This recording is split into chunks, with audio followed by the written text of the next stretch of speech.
विरार पश्चिमेकडील अर्नाळा सागरी police station मागे उभ्या केलेल्या 12 चारचाकी वाहनांना आग लागली असल्याची घटना सोमवारी घडली आहे। अर्नाळा सागरी पोलीस स्टेशनच्या मागच्या बाजूच्या जागेत विविध गुन्ह्यात अपघातात जप्त करण्यात आलेली वाहने उभी केलेली होती। सोमवारी अचानकपणे सकाळी 8च्या सुमारास उभ्या असलेल्या वाहनांना आग लागली। आग वाहनांच्या टायरला लागल्याने वाहनांनी अधिक पेट घेतला व आगीत 12 चारचाकी वाहने जळून खाक झाली।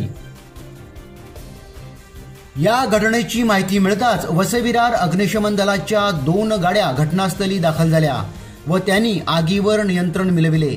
मात्र तोपर्यंत एकमेकांना लागून असलेली 12 चारचाकी वाहने जळून गेली होती। सध्या थंडीचे दिवस आहेत, सकाळी सर्वत्र दव पसरले असते। अशा वातावरणात ही आग सकाळीच कशी लागली, आग का लागली याबाबत माहिती मिळू शकली नाही। दरम्यान या घटनेचा अधिक तपास अर्नाळा सागरी पोलीस करीत आहेत।